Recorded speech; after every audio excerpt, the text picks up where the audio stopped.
내 나이 75, 김정자입니다. 지압이 먼저 보낸 지는 20년도 넘었고 이 커다란 구옥에서 개 한 마리 없이 홀로 산 세월도 그만큼입니다. 남편이 물려준 거라곤 이 집과 집터로 딸린 쓸데없이 넓은 땅뿐이었지요. 그런 나에게 유일한 낙이 있다면 일주일에 서너 번씩 꼬박꼬박 들러주는 딸 미니와 사위 박 서방이었습니다. 엄마, 오늘 엄마 좋아하는 보약 지어왔어. 이거 한 재에 80만 원짜리야. 아끼지 말고 꼬박꼬박 챙겨 드셔. 장모님, 얼굴이 더 좋아지셨네. 우리가 사온 홍삼 드시고 기운 차리신 거지? 살가운 말과 함께 비싼 선물. 보따리를 풀어놓는 딸년 내외를 보면 텅 비었던 가슴이 그나마 채워지는 듯 했습니다. 하나뿐인 딸, 저것들이 내 노후의 보배고 내 삶의 이유라 믿었습니다. 그럴수록 내 속에서 아들 민준이에 대한 원망은 커져만 갔습니다. 그놈은 대체 뭐 한대니? 지 애미가 살았는지 죽었는지 전화 한 통이 없어. 아유, 엄마도. 걔 얘기 꺼내지도 마. 사업 말아먹고 시골 내려가서 빚쟁이처럼 산다더라. 엄마한테 손 벌릴까봐 무서워서 연락도 못하는 걸 거야. 아주 인연 끄는 셈쳐. 민희는 늘 그렇게 민준이를 실패한 놈, 부모 버린 놈으로 몰아갔습니다. 10년 전 사업을 하겠다며 마지막으로 내게 손을 벌리고 떠난 뒤 민희 말대로 민준이는 감감무소식이었습니다. 딸년의 말을 들을수록 아들에 대한 정은 떨어지고 배신감만 쌓여갔지요. 그러던 어느 날부터인가 민희와 박서방이 땅 얘기를 꺼내기 시작했습니다. 엄마, 이 넓은 땅 그냥 썩히는 거 아깝지도 않아? 어차피 시골 땅이라 돈도 안 되는데. 맞아요, 장모님. 그거 그냥 저희한테 파세요. 저희가 그 돈으로 꼬박꼬박 이자 쳐서 용돈 드리고 나중에 더 좋은 실버타운 모실게. 그것들이 제시한 가격은 터무니없었습니다. 하지만 나는 그저 얘네가 나 모시려고 저러나 보다 하고 순진하게 믿었지요.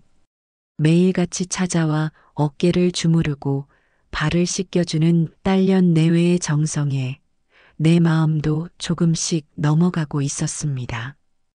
그래, 민준이 저놈은 어차피 날 버렸어. 이 딸년이라도 붙잡아야지. 그렇게 도장을 찍어주기로 마음먹어가던 참이었습니다. 그날은 유난히 날이 흐렸습니다. 우체부가 등기 하나를 주고 갔는데 발신인이 뜻밖의 이름이었습니다. 30년 전 고향 친구였던 경숙이었습니다. 지금은 민준이가 사는 그 시골 동네 근처에 산다고 풍문으로만 들었던 친구였지요. 봉투 안에는 작은 손수건 하나와 짧은 편지 한 장이 들어 있었습니다. 정자야, 나 경숙이다. 잘 지내니? 내 딸 민희가 참 효녀더구나. 매번 내 자랑을 그렇게 한단다. 그런데 내 아들 민준이 소식은 제대로 듣고 사는 거냐? 내가 아는 게 전부가 아닐 수도 있다. 민희가 한 말이, 글쎄다. 혹여 이 편지 보거든 속는 셈 치고 민준이한테 꼭 한번 연락해 보렴. 이게 민준이 전화번호다. 심장이 쿵 하고 내려앉았습니다. 이게 무슨 소리란 말입니까? 내가 아는 게 다가 아니라니. 그날 이후 모든 것이 의심스러워 보이기 시작했습니다. 유난히 내 우편함에만 관심이 많던 민희의 행동. 내가 전화를 받으려고 하면 쏜살같이 달려와 자기가 대신 받던 모습. 그리고 박서방이 마당 구석에서 뭐가 그리 비밀스러운지 나만 보면 전화를 끊고 딴청을 부리던 그 표정까지 불길한 예감은 틀린 적이 없었습니다. 그날 저녁 미니 내외가 내가 제일 좋아하는 한우갈비를 사들고 찾아왔습니다. 엄마, 오늘은 잔칫날이야. 우리 엄마 땅 파시면 내가 그 돈으로 엄마 해외여행부터 시켜줄게. 미니는 뭐가 그리 신이 나는지 내 어깨에 매달려 재롱을 부렸습니다. 나는 애써 웃으며 그 고기를 받아 먹었지만 속은 이미 울렁거리고 있었습니다. 일부러 일찍 잠자리에 드는 척했습니다. 방문을 살짝 열어두고 불을 끈 채 이불 속에 숨죽이고 누워 있었지요. 아니나 다를까 거실에서 두 년놈의 목소리가 들려왔습니다. 처음엔 소곤거리더니 이내 자기들끼리 신이 났는지 목소리가 조금씩 커졌습니다. 그 땅 다음 주 안으로 무조건 우리 명의로 돌려야 해. 신도시 개발 발표가 임박했어. 지금 시세로 넘겨받으면 최소 60억이야. 우리 인생 역전하는 거라고. 박서방의 흥분한 목소리였습니다. 알았어, 알았다고. 근데 엄마가 계속 망설이잖아. 이번 주에 도장 못 받으면 어떡해? 무조건 찍게 해야지. 그리고 도장 찍는 날 바로 저기 경기도 외진데 있는 평안 요양원으로 보내버려. 내가 자리 다 알아봤어. 거기 공기 좋고 경치 좋다고 하면 치매 온 노인네처럼 좋아라고 속을 거야. 딸년의 목소리였습니다. 그 자식이 나중에 알면 가만히 있겠어? 신경 꺼. 내가 10년 넘게 망한 놈, 부모 등친 놈이라고 엄마 귀에 못이 박이게 가스라이팅 해놨어. 엄마도 걔 자식 취급도 안 해. 그리고 옛날에 우리가 엄마 모신다고 사업 자금 대준 거 있잖아. 3억? 그거 오민준이 빌려가서 날린 걸로 서류 다 꾸며놨잖아. 걘 평생 빚만 갚다가 죽게 될 거야. 하하. 세상이 무너지는 소리가 들렸습니다. 방금 먹은 한우갈비가 목구멍으로 역류하는 것 같았습니다. 내 딸, 내 유일한 희망이라고 믿었던 그 딸년이 나를 요양원에 버리고 내 아들에게 빚까지 뒤집어 씌웠단 말입니까? 나는 이불을 뒤집어 쓰고 소리 없이 울었습니다. 눈물은 금세 차가운 분노로 변했습니다. 그래, 이것들아. 어디 한번 해보자. 이 늙은 어미가 어떻게 무너지는지, 아니, 너희가 어떻게 무너지는지 똑똑히 보여주마. 70평생 이런 지옥 같은 배신감은 처음이었습니다. 뜬 눈으로 밤을 새웠습니다. 절망과 분노가 온몸을 휘감았지만 정신은 칼날처럼 번뜩였습니다. 10년 넘게 나를 속이고 내 아들을 모함한 저것들을 이대로 둘 순 없었습니다. 다음 날 아침 미니에게서 전화가 걸려왔습니다. 나는 목소리를 가다듬고 한껏 기운 없는 늙은이 연기를 시작했습니다. 미네냐? 나 아무래도 그냥 너희한테 땅 파는 게 맞는 것 같다. 어젯밤에 곰곰이 생각해 봤는데 너희만큼 날 생각해주는 자식이 없겠더구나. 정말? 정말이야, 엄마. 아이고, 우리 엄마. 생각 잘했어. 그럼 내가 다음 주에 변호사님이랑 서류 챙겨서 갈게. 딸려는 좋아서 죽겠다는 듯이 소리를 질렀습니다. 그 기쁨에 찬 목소리가 역겨워서 구역질이 났습니다. 전화를 끊자마자 나는 장롱 깊숙이 숨겨두었던 낡은 공중전화 카드를 꺼냈습니다. 아니, 몇 년 전 은행에서 사은품으로 준 선불폰이었지요. 먼지를 닦아내고 전원을 켰습니다. 그리고 경수기의 편지에 적혀 있던 그 지우고 싶었던 아들놈의 번호를 눌렀습니다. 손이 덜덜 떨렸습니다. 신호가 몇 번 가고 낯선 남자의 목소리가 들렸습니다. 여보세요? 민준아. 혹시 민준이 맞니? 나 엄마다. 수화기 너머로 숨을 들이켜는 소리가 들렸습니다.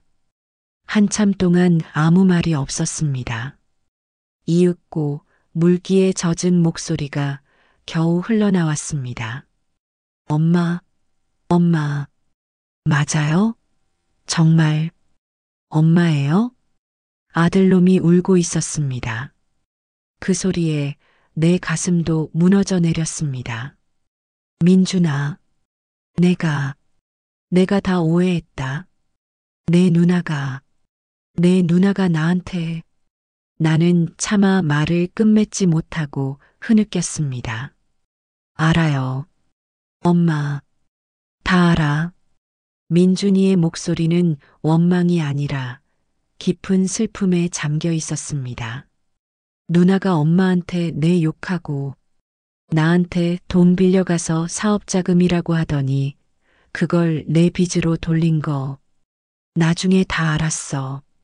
근데 엄마가 누나 말만 믿고 내 전화도 내 편지도 다 안 받으시니까 난 정말 엄마가 날 버린 줄 알았어. 아니야, 민준아. 내가 미친년이었다. 이 어미가 눈이 멀었던 게야. 나는 울부짖으며 지난밤에 엿들은 모든 것을 털어놓았습니다. 나를 요양원에 버리려던 계획, 땅을 가로채려던 음모, 그리고 아들에게 덮어 씌운 빚까지. 이야기를 다 들은 민준이는 분노로 목소리를 떨었습니다. 그 인간들이 감히 엄마를 요양원에. 민준아, 이대로 당할 순 없다. 이 어미, 마지막으로 내가 좀 도와다오. 이 원수, 내가 꼭 갚아야겠다. 엄마, 걱정 마. 당장 갈게. 내가 아는 변호사 있어. 아주 독하고 똑똑한 사람이야. 그 사람 데리고 내일 당장 갈게. 아니, 오늘 밤에라도 갈게. 아니다. 밤에 와라. 아무도 모르게 조용히 와야 한다. 그날 밤 민준이가 한 여성과 함께 도착했습니다. 강지연 변호사라고 자신을 소개한 여자는 나이는 젊어 보였지만 눈빛이 매처럼 날카로웠습니다. 나는 강 변호사에게 모든 것을 털어놓았습니다. 딸년의 기만, 사위의 음모, 나를 향한 배신, 그리고 아들을 향한 모함까지. 내 이야기를 다 들은 강 변호사는 차가운 미소를 지었습니다. 어르신, 걱정 마십시오. 이건 단순한 재산 다툼이 아닙니다. 사기죄, 사문서 위조, 존속 유기 모의까지 아주 엮을 게 많네요. 저것들 완벽하게 빈털터리로 만들어드리죠. 우리는 즉시 계획을 세웠습니다. 첫째, 내가 치매나 정신 이상이 아니라는 것을 증명하기 위해 당장 내일 아침 대학병원에서 정신감정 및 의사결정 능력 평가를 받는다. 둘째, 내 모든 재산, 특히 그 60억짜리 땅을 아들 민준에게 증여하는 서류를 즉시 작성하고 법적 절차를 완료한다. 셋째, 딸 미니와 사위 박서방을 사기 및 사문서 위조 혐의로 고소한다. 민준이에게 뒤집어 씌운 3억의 빚에 대한 증거민의의 통화 녹음, 차용증, 필적 감정 등을 수집한다. 넷째, 강 변호사가 미니 부부의 뒷조사를 시작했습니다. 그리고 결정적인 사실을 알아냈지요. 어르신, 이게 결정타입니다. 사위 박철규 씨, 사업이 망하기 일보 직전입니다. 최근에 사채까지 끌었었더군요. 5억입니다. 부인 오민희 씨를 연대 보증인으로 세웠고요. 저것들이 이 땅 보상금만 못 빠지게 기다리는 이유가 있었습니다. 이 돈이 없으면 저것들은 당장 다음 주에 길거리에 나앉게 됩니다. 그 말을 듣는 순간 절망으로 까맣게 탔던 내 속에 차갑고도 통쾌한 불길이 치솟았습니다. 그렇게 합시다. 강 변호사. 싹 다 가져가게 둬. 아니, 빚더미에 올라앉아 피눈물 흘리게 만들어줘요. 내가 당한 것보다 100배, 1000배로 갚아줘야지. 복수의 칼날이 이제 막 그 서슬 퍼런 빛을 드러내기 시작했습니다. 계획대로 신속하게 진행되었습니다. 대학병원에서는 내가 매우 명료한 정신, 상태와 완벽한 의사결정 능력을 갖추고 있다는 공식 진단서를 발급해 주었습니다. 그 진단서를 첨부하여 내 전 재산인 집과 60억 원, 상당의 땅은 아들 오민준의 이름으로 합법적인 증여 절차를 마쳤습니다. 강 변호사는 민준이에게 덮어 씌워진 3억 빚에 대한 사기 고소장 준비를 끝냈고 동시에 사위 박서방의 5억 사채 만기일이 바로 그날 다음 날이라는 것도 확인했습니다. 일주일 뒤 약속한 날이 되었습니다. 엄마, 우리 왔어. 아이고, 우리 엄마. 좋은 날인데 얼굴이 왜 이리 안 좋아? 민희와 박서방이 자신들의 변호사라는 자와 함께 온갖 가증스러운 웃음을 흘리며 들어섰습니다. 그들 손에는 헐값에 땅을 넘긴다는 매매 계약서가 들려 있었지요. 나는 거실 소파에 꼿꼿이 앉아 있었습니다. 내 옆에는 아들 민준이와 강 변호사가 앉아 있었지요. 민희는 민준이를 보자마자 얼굴이 얼어붙었습니다. 네, 내가 여길 왜 와? 이 망할 놈이. 누가 불렀어? 누나 말 조심해. 민준이가 10년 만에 처음으로 누나에게 차가운 목소리로 쏘아붙였습니다. 뭐야? 무슨 짓이야, 엄마. 저 자식을 왜 불렀어? 당장 내쫓아. 딸년이 발악하자 강 변호사가 조용히 나섰습니다. 오민희 씨, 박철규 씨, 김정자 어르신은 이 땅을 팔 생각이 전혀 없으십니다. 무슨 헛소리예요? 엄마가 도장 찍기로 이 땅 말입니까? 강 변호사가 서류 한 장을 테이블 위로 휙 밀었습니다. 이 땅은 유감스럽게도 어제부로 김정자 어르신 소유가 아닙니다. 박서방의 얼굴이 하얗게 굳었습니다. 그게 무슨... 전부 내 아들 오민준에게 합법적으로 증여했다. 내가 얼음장 같은 목소리로 말했습니다. 민희의 얼굴이 하얀색에서 보라색으로 변했습니다. 라고? 엄마 지금 노망 났어? 치매 걸렸냐고. 이 자식이, 이 여우 같은 놈이 엄마 꼬드겼지. 그렇지.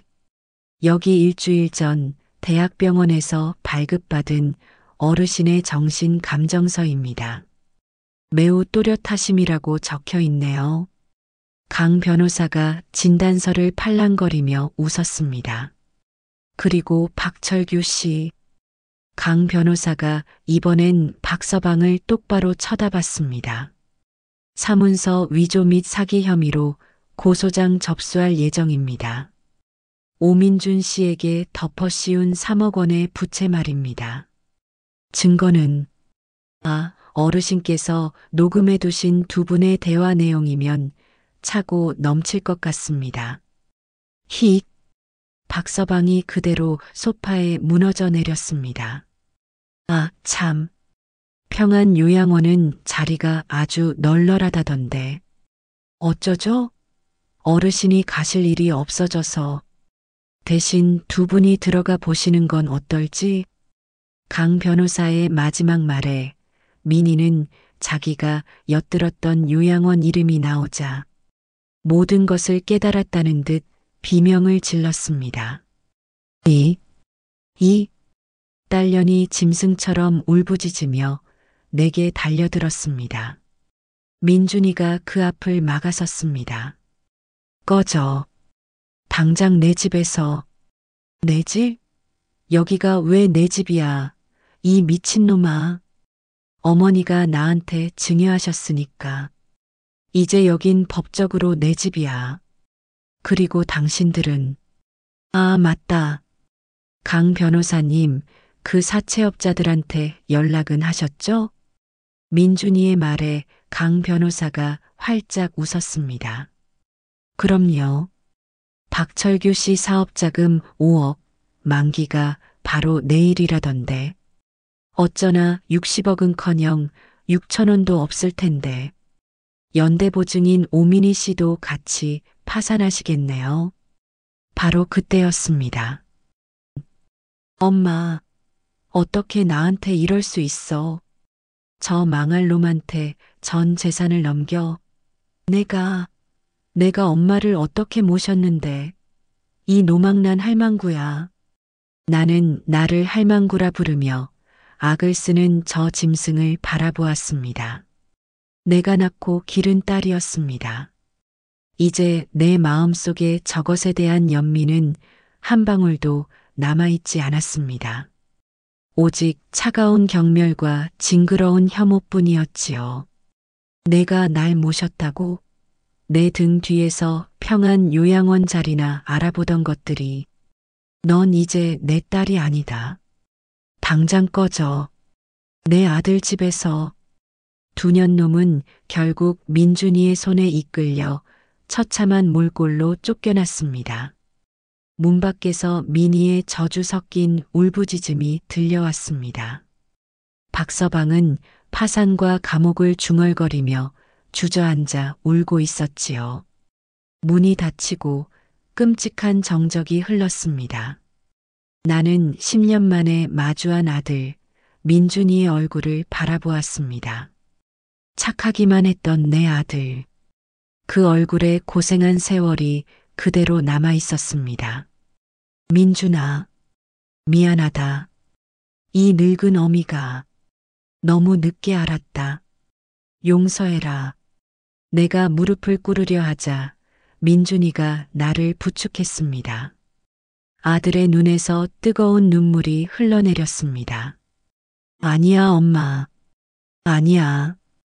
지금이라도, 이렇게라도 내 앞에 돌아와줘서 고마워, 엄마. 우리는 부둥켜 안고 한참을 울었습니다. 그제야 지옥 같던 내 마음에도 한 줄기 빛이 드는 듯 했습니다. 그 후 신도시 개발은 공식 발표되었고 땅 보상금 60억은 고스란히 민준이에게 돌아갔습니다. 아들은 그 돈으로 가장 먼저 민희가 덮어 씌운 빚을 갚고 남은 돈으로 나를 모시겠다며 이 낡은 집을 새로 고쳐주었습니다. 딸년 민희와 사위 박서방은 결국 파산했습니다. 사채업자들에게 쫓겨 살던 아파트에서도 쫓겨나 지금은 어디 단칸방에서 서로를 물어뜯으며 산다고 하더군요. 나는 이제 아들이 정성껏 가꾸는 마당을 내다보며 따뜻한 방에서 하루를 보냅니다. 배신은 칼보다 깊은 상처를 남겼지만 그 상처를 도려낸 자리에 새살이 돋았습니다. 나는 딸을 잃었지만 아들을 되찾았습니다. 그리고 무엇보다 돈 몇 푼에 자식에게 버려질 뻔했던 이 늙은 어미의 마지막 존엄을 내 손으로 지켜냈습니다. 그것으로 되었습니다. 그것으로 충분합니다.